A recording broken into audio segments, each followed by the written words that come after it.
women's magazines are freezing their eggs. So if they're 65 years old, it's like they're going to have a baby, they'll just it's craziness, but it's going on. And that's what, when you go out to college and whatever, that's the way people are talking and thinking. So it's, as I say, it's on a much more mature level than the rest of what we've done. So we've sort of built up to it because it's the last thing. But Katie is very, very capable of explaining that. So if you wonder why we're doing it, basically it's because I want you to know what's wrong and you want to know who to tell you. Because the stuff sounds good, just like all the rest of it. But Katie teaches at the Vitro school, and which is now in Medfield, which is outside Boston. The best people in the world teach at the Vitro school, and the best students go there. Because her daughter was there, and her daughters went there. So it's an all-girls school. It's very orthodox, and they have a good time. So as I say, it's mature, but I think you'll get a lot out of it. Thank you. So first I want to apologize for being late. I was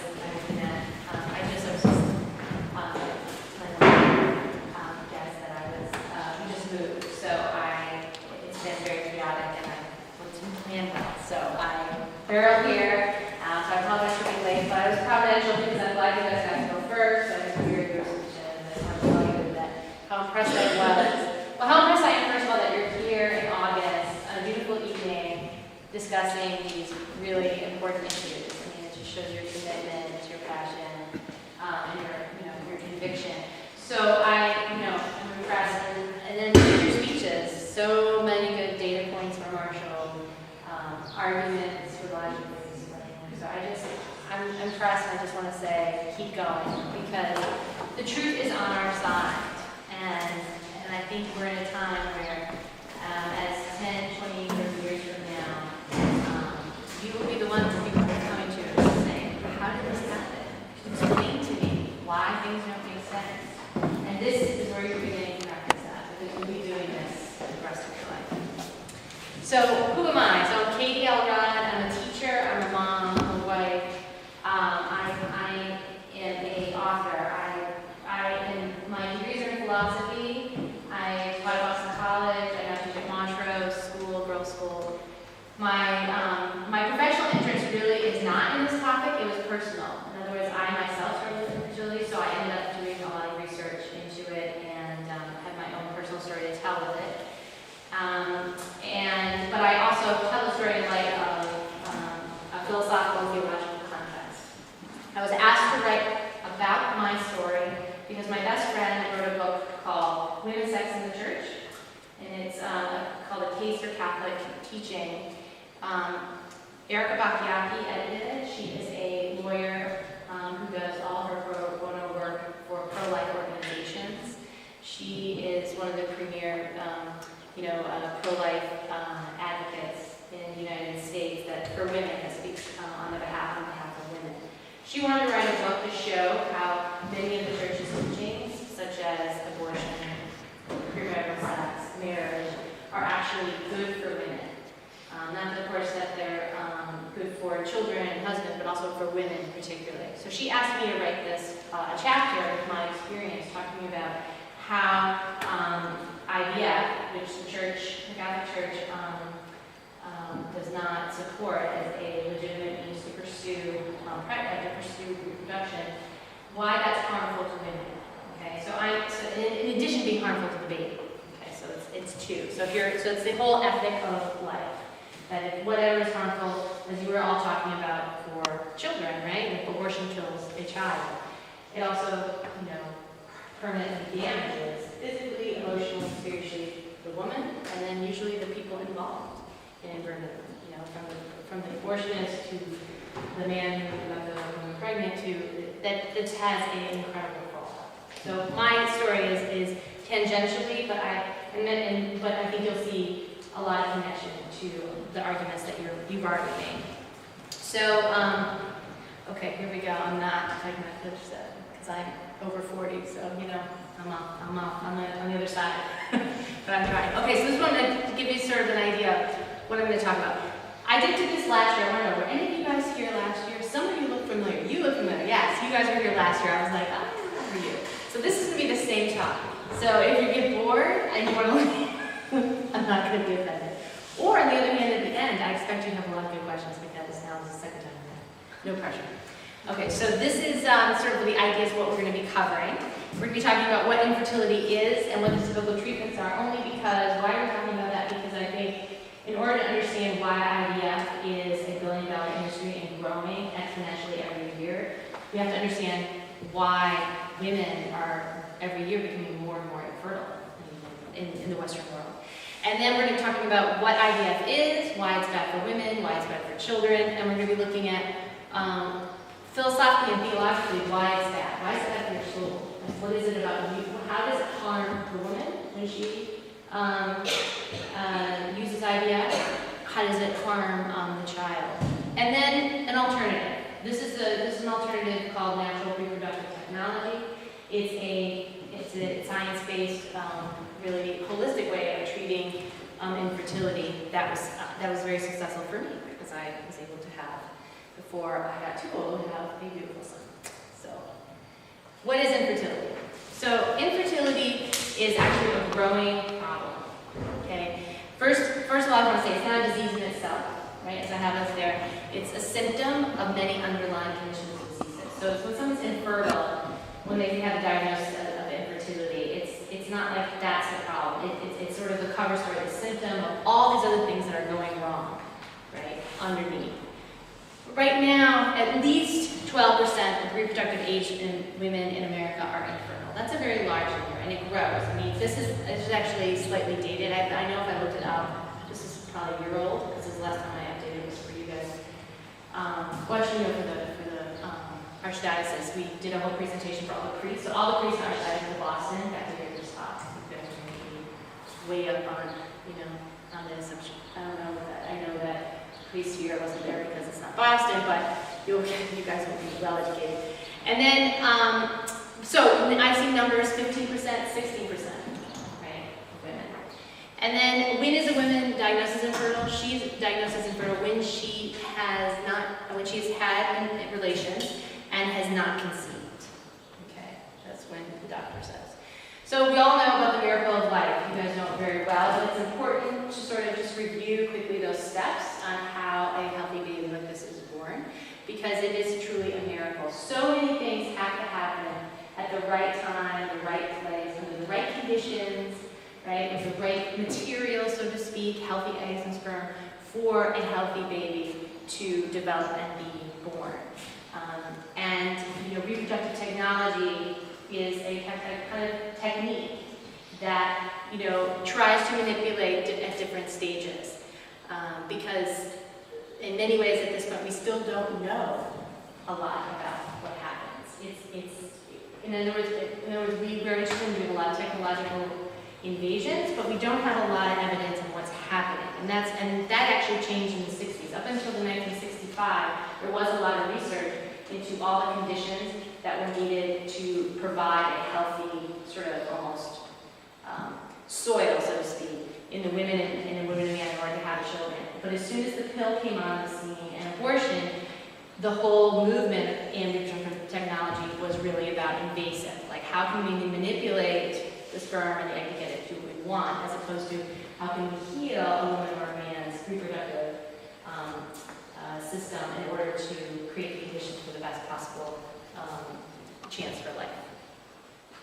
So one of the main causes for women, in terms of, this is what we're mostly talking about too, for infertility for women, is in her ovary. So this is basic 101 women's hormones, and as most women know, that this is a sort of a graph of her cycle. And in the middle of the cycle is when the estrogen rises. This is right before an egg is released from the fallopian tube. So the estrogen rises at this point, and then the egg is released, and then the estrogen falls off, and progesterone takes over. And the progesterone is a hormone that provides that rich lining of the uterus for the potential newly conceived baby, if the egg was conceived. So these hormones are kind of like delicate. They're delicate in the sense that they have to be rising and falling at the right time. They have to be rising high enough, because So most women who have infertility have what are called sub-infertility, which is what I have. In other words, the estrogen isn't producing really healthy eggs. Like the estrogen, my estrogen was producing here, so I produced an egg, but it wasn't mature. Or a lot of women who have progesterone, like they don't produce enough progesterone, so the lining of the uterus is not rich and healthy enough, so when they do conceive with, let's say, a healthy egg, the baby can't grow in the womb because the progesterone isn't nourishing, the lining of the uterus, and that can cause a miscarriage. So this is a very important symphonic relationship between the hormones, and most doctors that if you talk to who want, and if you're struggling with infertility, aren't interested in actually sort of unpacking why that is. What they're interested in doing is actually shooting you up with some, and we're going to talk about strong hormones in order for you to conceive. So one of the things that's important to know about the history of reproductive technology is that the American Society of Reproductive Medicine, which is essentially what it is. In other words, if you are a doctor that helps women have children through in vitro fertilization or any other invasive way, you join this society as a doctor. And even though, as someone as a Christian, I can say, I would support a lot of these doctors, they were actually concerned, though, that many of the women coming to them could have prevented their infertility. Right? So they wanted, in 2002, to do this sort of public relations campaign. And they wanted to target cities like Boston and New York and sort of do these, not billboards, but those placards that you have on buses and subways that sort of advertise for things. They wanted to advertise and sort of reach, the teen and the young 20s women to sort of help them, basically protect their fertility, saying, if you smoke, that's going to affect your ability to conceive. If you gain too much weight or lose a lot of weight, that will affect your ability to conceive. If you are engaging a lot of premarital sex, most likely you will contract an STD, which can cause a lot of infertility. And that's a big cause of infertility in women right now, is what's called pelvic inflammatory disease, which is, it's a disease where the fallopian tubes become scarred from bacterial infection caused by STD, and that can block the tube, so that when the egg is released, the egg doesn't have anywhere to go, right? It gets stuck, and that can cause infertility. And then most importantly, your age. So many women nowadays wait to have children after 30, 35, and think, they watch TV, they see all these celebrities having children at like 45 or 48, and they think, well, I'm just gonna wait. And what most women do not realize, and these doctors wanted to let these women know, they wanted to let them know that by age 35, you have only a 20% chance of having children with natural, financial means in your course. In other words, by age 35, your chances of having children drop off dramatically. So if you want to have children, and have a family, not just one, but maybe many more, hopefully, you want to start trying early. And so this society, again, not conservative, not faith-based, not even connected with natural procreative technology, but really just saying we want to make sure women have all the facts. They were about to, move on this front, and put it on all the buses and subways in Boston and New York, and the National Organization of Women said, no, you cannot do this. This is unacceptable because you're going to scare women. And they were like, what do you mean? And this was actually if you look it up on National Public Radio, they have a story on it. And the National Organization of Women just said, we find this to be exaggerated. We don't want women to have to do this. And so this society backed down and we didn't do it. But if you go to their website, they still have all the, kind of like little placards that you can read yourself. So when a woman, and I think it's sort of the culture is, this is our culture, this is where we're coming from when it comes from infertility. So a lot of women don't know about, how to protect their fertility. So when a woman has trouble having a child, what can happen is that, and this happened to me, is that when a woman sees her doctor, the doctor will, a lot of times, not treat the infertility. In other words, not find out the underlying cause. Like, what's causing it? Again, is it the estrogen, progesterone? Is it a combination? Is it blocked fallopian tubes? And I want to say as a caveat, there are many doctors, good doctors, that, who will do some standard things, like clean out the fallopian tubes and check your hormone levels and do all that. But it's very minimal. In other words, they'll do like 10 to 20%. And after like 2 or 3 months of some tests, they'll say, well, your next step is, some kind of artificial reproductive technology. And so the woman will say, well, what's wrong with me? Like, what's my diagnosis? And for 25% of women who seek a diagnosis, they'll say it's unexplained. And that's really important to know, because in natural reproductive technology, I'm going to be talking about natural procreative technology, there isn't actually any unexplained fertility. If you go to a doctor and you're having trouble not being able to have a child, or any other kind of reproductive issue, their success rate in diagnosing your problem is 100%. They will do all the tests, they will take their time, and they will find what's wrong. That doesn't mean they're always going to be able to, cure it, but certainly their chance, then we're going to talk about statistically, their ability to actually heal the infertility is much higher because they can actually get to the root of the problem. So what is ART? ART is a sort of umbrella term for assisted reproductive technology.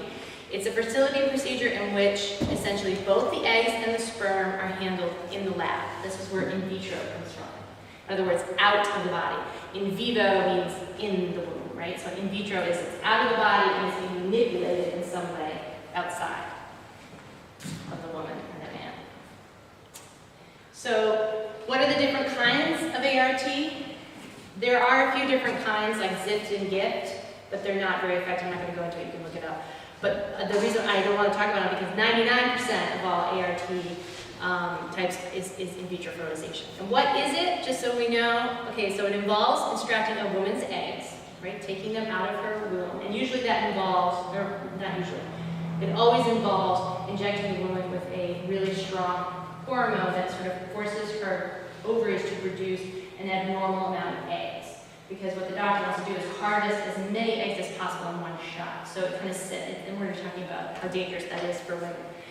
So the eggs are extracted from the sort of sucked out, with a procedure with a big, needle. And then the eggs are fertilized in the laboratory. Usually it is in some version of a petri dish, right? And they're fertilized, by the sperm. Now, and actually I was thinking about going into this. So it used to be they would shoot like sperm, inject like a bunch of sperm into the petri dish and sort of see what happens. Now they're controlling even the number and the exact. So what they'll do is they'll try to find the best sperm. It's called ICSI. It's a procedure where they'll actually take the man's sperm and then find the one sperm that they think is the healthiest and kind of make that happen into the petri dish. And again, that's because of control. They want to have as much control as possible. And then they transfer the embryo into the womb to the woman's uterus through the cervix, right? So for the majority of the procedures, I just talked about that. Yeah, single sperm is injected directly into the egg. Okay, so that's what it is, and this is what most people have. So more and more women are fast-tracked to IVF block. In other words, when you are, and I can remember this myself. So I had an unexplained infertility. My husband and I went to a clinic, the ART clinic, because I thought, well, these people have to know. I mean, they're shining offices. They got to know what's going on. So I went to the doctor, and I remember when she got back all of our tests, and she said, well, I was going to say, you look great. I mean, I think we're going to start right away with IVF. And I said, but why? I said, if you're saying I'm healthy, my husband's healthy, and you don't see anything wrong, why would you recommend IVF? And so that's the question that happens for a lot of people in my situation. And there are a lot of different answers. The doctor didn't say this, but this is the reality. First of all, that profits, and she's going to make a lot of money, this doctor, a lot more money having me go through IVF, than if she, let's say, did artificial insemination, where she takes the sperm of the man and injects it into the woman. That doesn't cost as much. IVF costs a lot more. So the insurance in Massachusetts actually does cover both, but the clinic would actually, of course, get a lot more money from the insurance company from an IVF procedure than a assisted artificial insemination. So profits are estimated at $1 billion annually. In many states, you have to pay for your own IVF, and it costs at least this. So every time you go through an in vitro fertilization cycle, meaning you try, you do the wholesale that we just talked about, it costs at least $12,000. The IVF industry still provides spare embryos to researchers, even though many embryologists and pathologists are arguing, and it's been shown even for the Nobel Peace Prize this year, that adult stem cells are more effective in finding cures for diseases like Huntington's disease.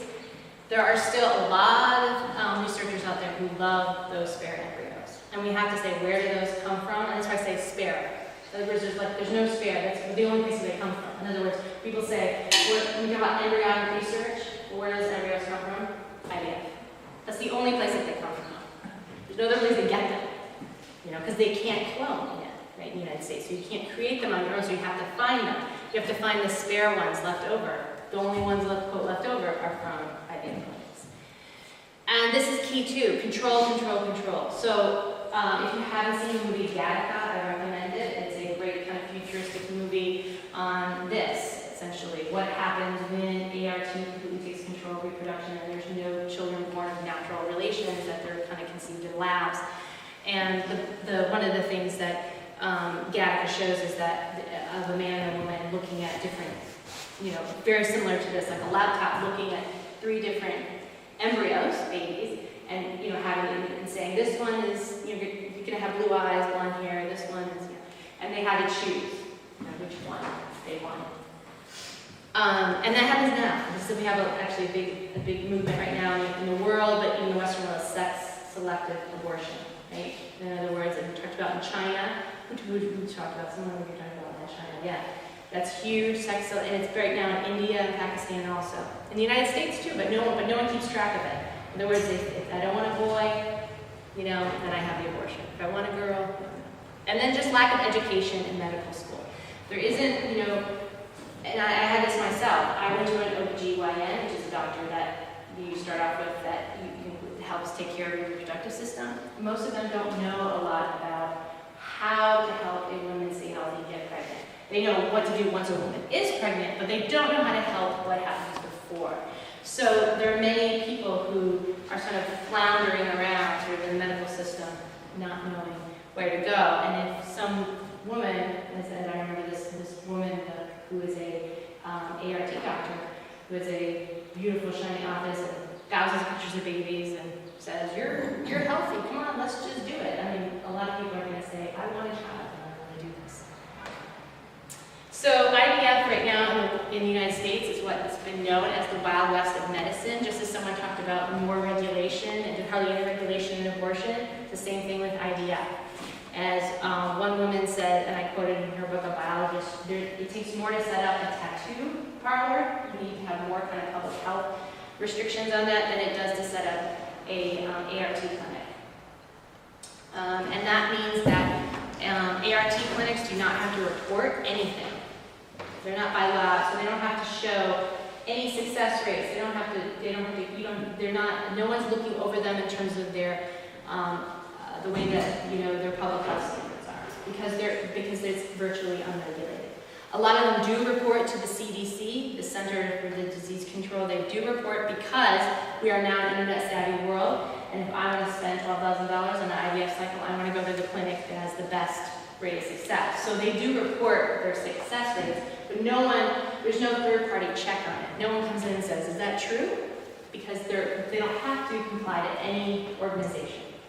So in 1992, there was something called the Fertility Clinic Success Rate and Certification Act, which was essentially a request to say, could you please, participate in CDC statistics, could you please be open to having a third party come in, regulate, but all these clinics do not have to do that. Right? And this is very different to know than in the Western world. Similar to abortion laws, all of you know in the Western world, which country has the least restriction on abortion in the Western world? I'll give you a bit of a choice, multiple choice. United States, Italy, England, which is the least restricted. United States. That's right.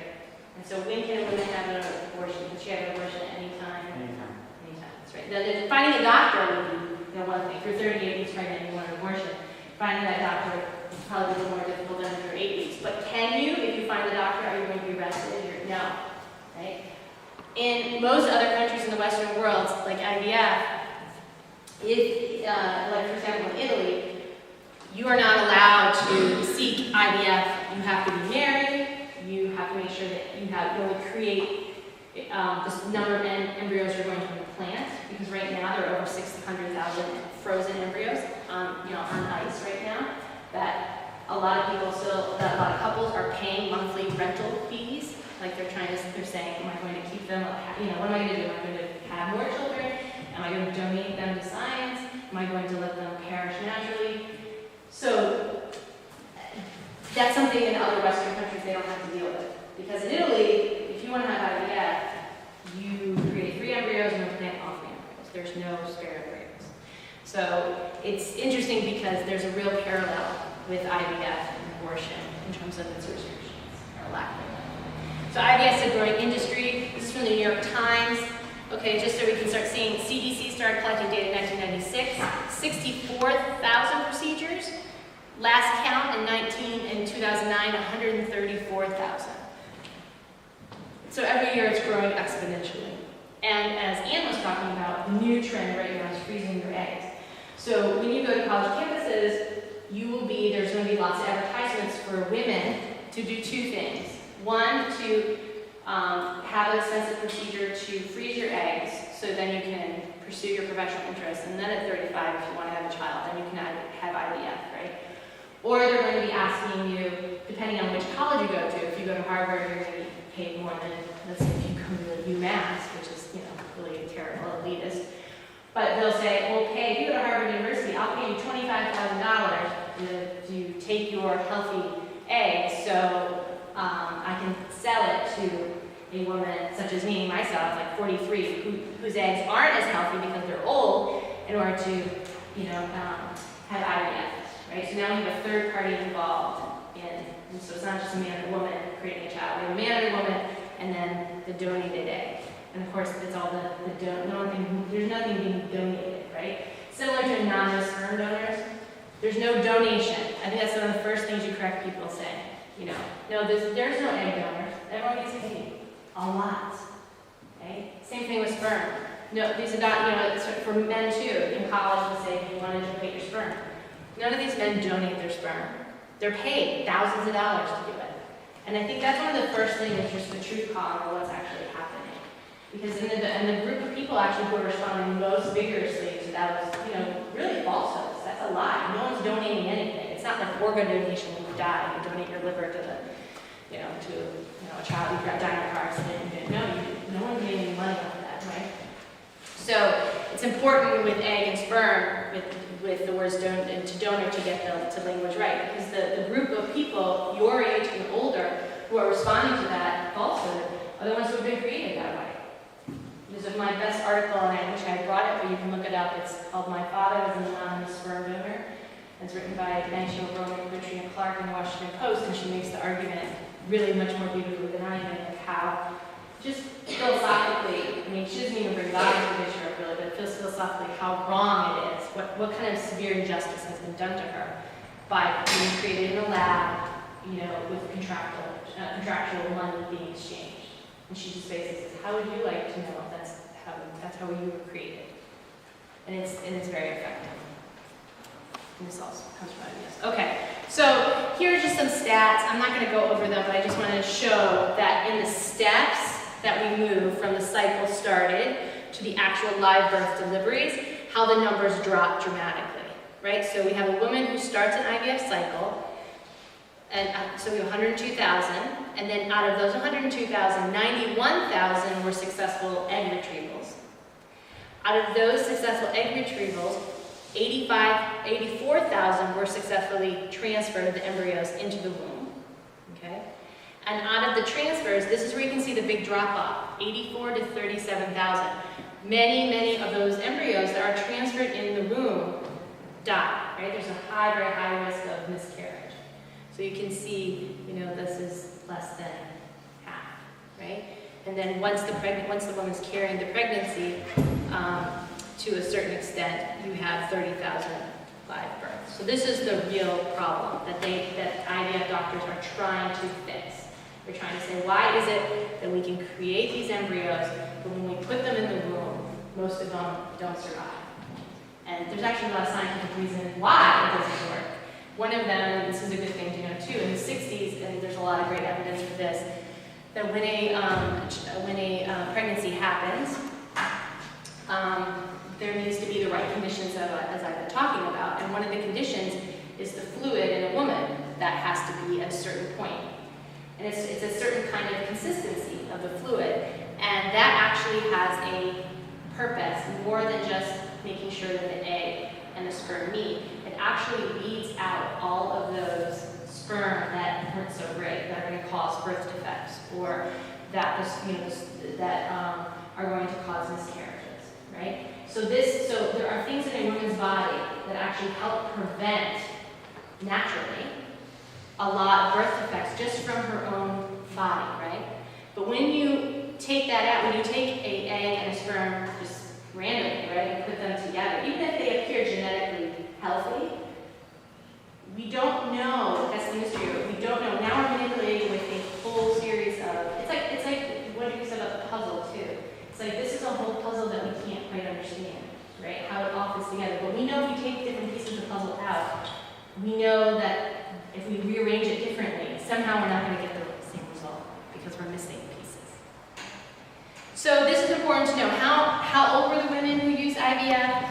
Over 61% of them were over 35. And this is important because this is why. This proves that American Society of Reproductive Studies on point, which is that most women who seek infertility treatments are over 35. And that's because once you go over 35, it's harder to have a child. And here's the big thing you need to remember, success rates. What's the success rate of an IVF? If I were to start the cycle, right, and have a live birth, what are my chances? Well, right now, because I'm 43, 5%, right? But if over 60% of the women who are using IVF are over 35, this is all that matters, right? It's 35 and over. So if you're 35 and under, your success rates are higher. Well, of course they're higher because your eggs are healthier and you're younger. But if you're older, the chances of having a healthy baby, not just a baby, but a healthy baby, are dramatically lower. So one of the ways that IVF industry has tried to solve the problem is by encouraging women like myself to use donor eggs. Again, not donor eggs, but the eggs. Saying you can buy an egg and your success rate will dramatically increase. And you can see those statistics on the CDC. If you like to do statistic research, it's really fast. CDC has all this great stuff. Anything you ever want to research is really fun. You go through, they do cool graphs, and they have an explanation, but they show just the dramatic difference.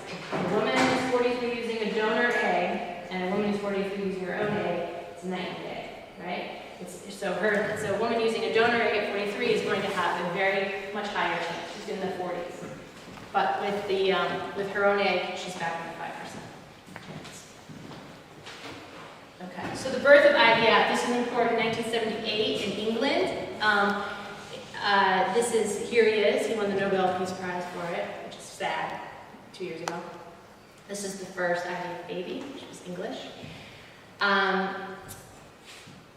This is important to know. It was never tested. In other words, it was never actually tested on primates.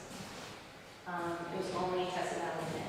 It's the least studied reproductive procedure we have. I mean, it's almost like doctors were so excited about the potential of having it work, they just bypassed, any kind of research because women wanted it. They were saying, I want to have a child. I don't care if it happens to monkeys. I want to try.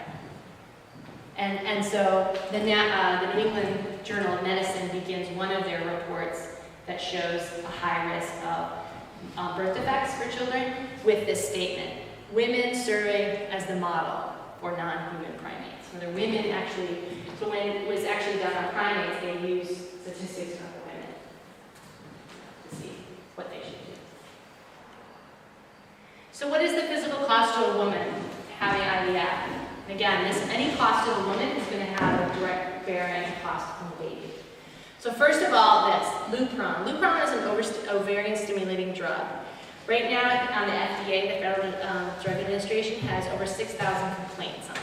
There's 25 reported deaths. This is what you would be injected with if you want to harvest as many eggs for an IVF cycle, if you want to sell them. Okay? And there's a great video called Eggsploitation, E-G-G-S, exploitation, so exploitation, exploitation. And it's about women, young women, who have been paid thousands of dollars to have their eggs extracted, and a lot of them, ironically, have become infertile. They've suffered from this, which is ovarian hyperstimulation syndrome. In other words, your ovary goes into hyperdrive. You know, obviously that's not good for your body. And so what happens is your ovary shuts down and you can become infertile, either for a time or permanently. IVF also doubles the risk of ovarian cancer if you are to proceed to use it. And that's because, again, you're injecting yourself, or a woman's injecting yourself with very intense hormones, and those hormones are artificial. Your body can't sustain that. And so a lot of the growth ends up becoming cancerous in the ovary. This is a very important thing to look at too. The IVF also has a very high incidence of prematurity, 2 to 1, or 3 to 1. It's on the next slide. This is really fascinating. So you would think as we gain more knowledge about in science, right? We become like such a highly developed Western world, right? A country in the Western world, that our rates of prematurity, babies born, right, who aren't fully mature, would actually decrease. So here it is, 1975, or actually 1967, 6.7% of all births in the United States were premature after Roe versus Wade, right, 1973. From 1975 on, you can see an incredibly high rise in our prematurity rate. Now, in 2001, 11.9% of all births in the United States are premature. That seems totally, backwards, right? But there are 2 reasons. Abortion, because abortion, as you know, is a fact. You can tell women when they seek abortion, they increase the chance of having a child, delivering a child that's premature, right? So a woman has an abortion in college, and then she gets married, and then she is pregnant. She's at a higher risk of prematurity because she's had an abortion. That's one reason. And the second is IVF. Once you start using IVF, it also increases your risk of prematurity. So the physical cost of the baby, twice the risk of major birth defects. 7 embryos are lost to miscarriage for every baby was born. In other words, 7 embryos are sort of lost, it's like the carnage of it, for every baby that's born because of the fact that the statistics are so low. And that there's an increased risk of prematurity and low birth rate, even in IVF singletons. In other words, many IVF babies are actually going to be twins, but that's a whole other thing too. We're going to talk about how that's changing. It used to be 10 years ago, if you had IVF, you could almost tell because you would see a twins or triplets.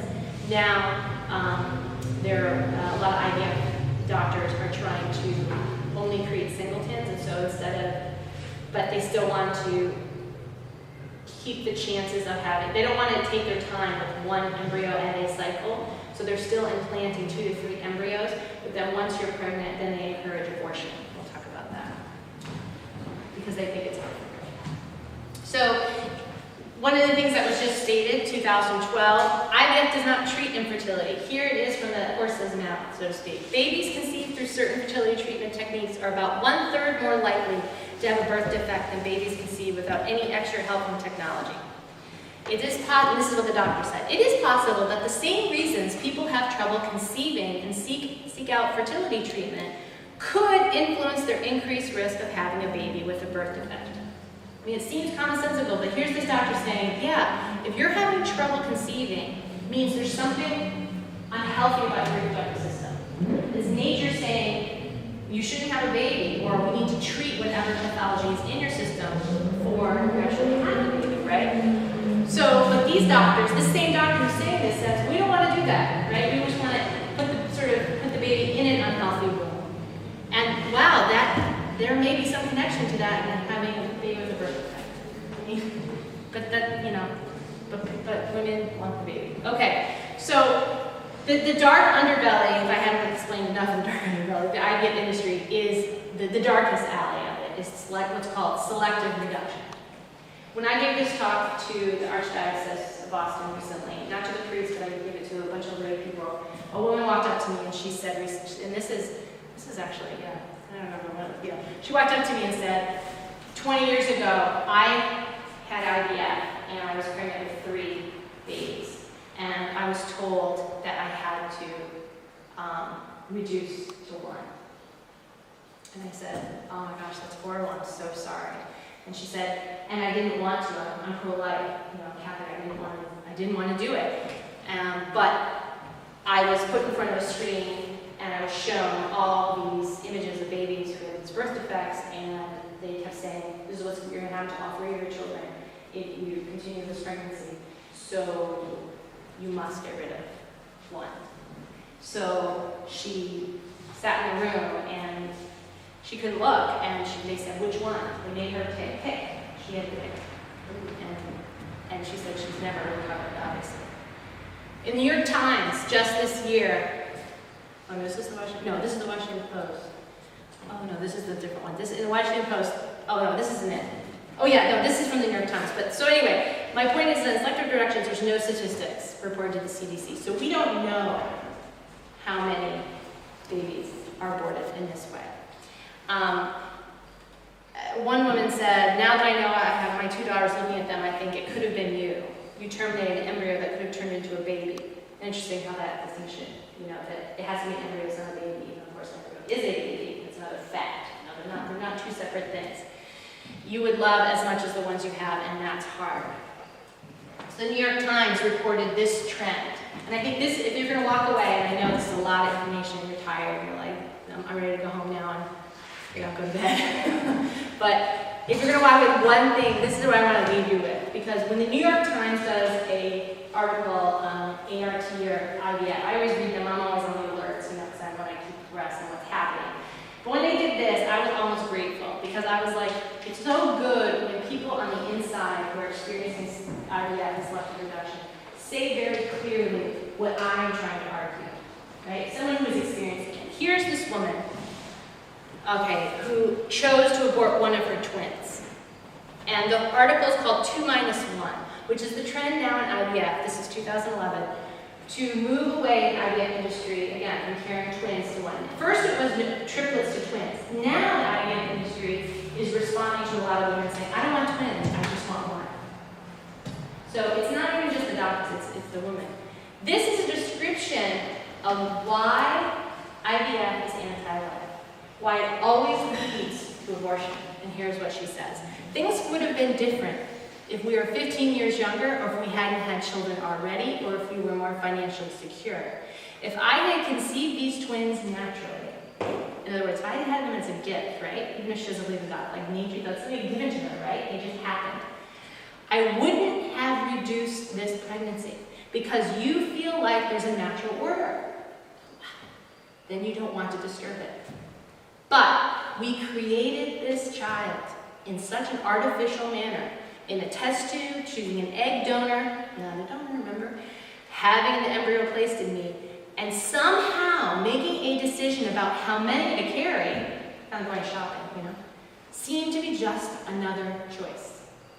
See how all these choices lead to the drastic choice. The pregnancy was all so consumerish, like she's going shopping, to begin with, and this became yet another thing we could control. I had this right here says it all.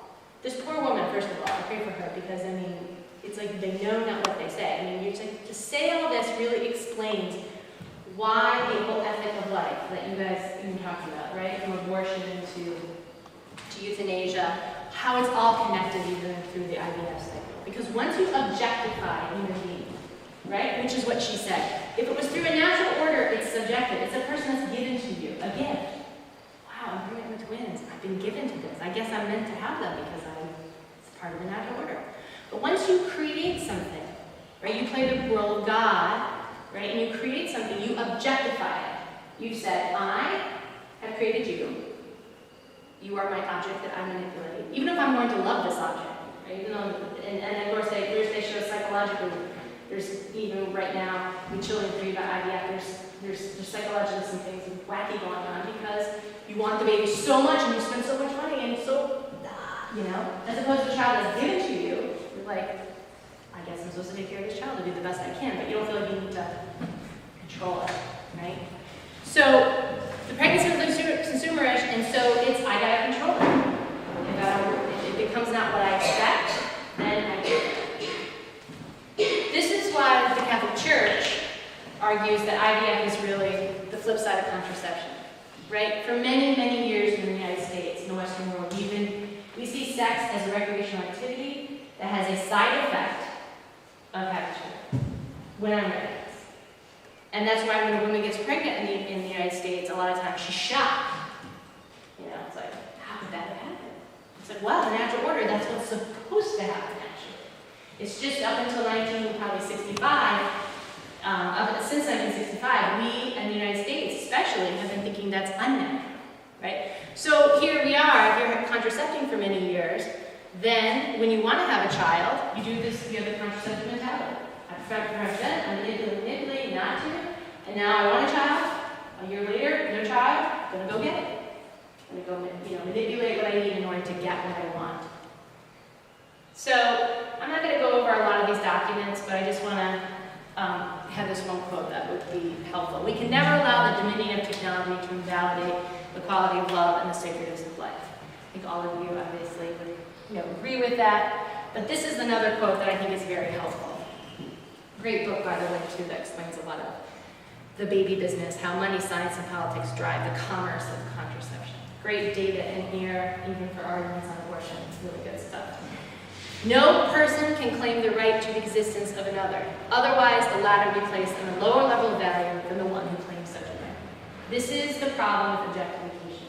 It's from where it's a whole line, all the way down to pornography. It's all the same thing. No person can claim the right to the existence of the other. As soon as you say, I'm going to create you, I'm going to make you do what I want, that Ariel Castro, horrible guy, I'm going to manipulate you, I'm going to be God, essentially, which is, all of us have that tendency because of original sin. If I'm going to, say that's a good thing, which in our culture we have, and I say I'm going to objectify somebody else, then what I'm saying is I am the one that can claim power over someone else, right? And if I can get away with it, then I should be able to. And the scary thing is that as soon as you start objectifying other people, right, you can be objectified.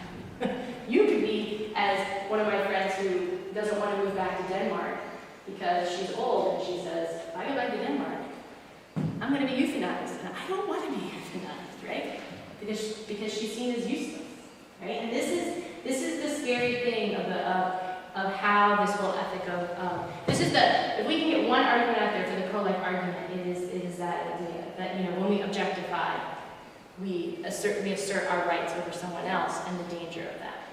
So the Catholic Church sort of says, look, there are 3 principles for infertility that we need to take into account. First, every human being has the right to live, right? You guys all know about that.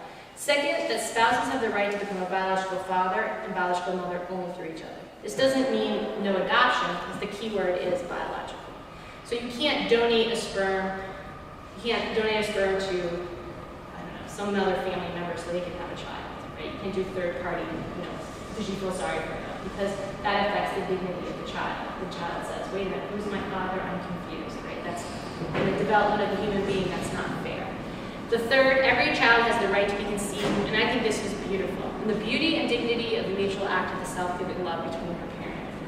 You know, I was able, through natural procreative technology, to have a son, and I remember when he was 3 or 4, he said, you know, where did I come from? And of course, my husband and I both studied philosophy a lot, so, you know, poor child, you know, all he hears is all this talk on being and eros and, you know, all these kind of talk, Plato and Aristotle and whatever. And so he said, where did I come from? And my husband said, Mommy and I loved each other so much that there was so much love between us that you were created. Right? It was something like 3 or 4, it was 3 or 4. But the security of knowing, every child has a right to that. And of course, every child, you know, there are things that happen in the world where people aren't perfect, right? We know about all those exceptions. Everyone always brings those up. But the point is that we don't want to create those exceptions if we don't have to, right? And I think that's the key. So natural family planning is a way, and I'm just going to say this quickly, because a lot of this you can look up online and it's all explained very nicely. But natural family planning is a way not only to help plan between a husband and wife, appropriate time to have children, but it's also a way to help achieve pregnancy. So what is it? It's a standardized observation and charting of biological markers that are essential to a woman's health and fertility. So her temperature, fluid, things inside a woman that a woman knows when she is going to be fertile. This way of planning a family is safe, inexpensive, and highly reliable, 99% effective. There's all this is on the web. Now, natural procreative technology came out of natural family planning and said, hey, you know, if we can help families plan to have a child in a way that's in light of prayer and, you know, guidance and prudence, then why can't we use natural family planning to help achieve pregnancy? Because that's what would happen, is that a couple that wanted to achieve a pregnancy, they used natural family planning, and they're saying, hey, we know exactly when I'm going to be fertile, and now we're going to have a child. So what a lot of doctors, OBGYNs, who use NFP discovered was that women who couldn't get pregnant had different biological markers. And they started doing research into finding out what it is that keeps women from, mostly women, because there's also the male side, but I didn't get into that in achieving a pregnancy. So natural procreative technology restores a woman's reproductive health and heals the underlying pathologies, and it helps a woman sort of be a full participant in her diagnosis and treatment. It also is real solutions to real problems. So it's not just infertility, PMS, ovarian cysts, postpartum depression, polycystic ovarian disease, and repetitive miscarriage. The doctor I worked with in Gardner, Massachusetts, Dr. Carpentier, he has over a 99% success rate in all of those. So every time I give a talk, someone goes out to him and is helped out in those areas. So I like this showing of what it looks like, IVF versus NAPR technology. This is the bypass of IVF. We're just going to bypass the problem and just going to do something on the side and hope it gets better. This is the healing, right? The idea we're healing the roots of the problem so the woman can flower and things can happen naturally. So it's important to know how effective natural procreative technology is. This is incredibly high. It's a 50% live birth rate right now, this is actually, now it's even higher, but this is the standardized double-blind study that we have in the journal, the American Board of Family Medicine. So it is higher. Right now, that's obviously a lot higher than IVF. And this is the doctor that I worked with, right?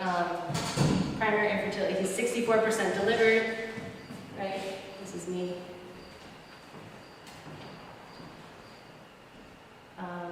Okay, and there's my son. He's a lot bigger now, but I like that picture of him because that shows surprise, right? And then we talked about, I'll skip that, and that's it. Thank you very much. I kind of hurried again.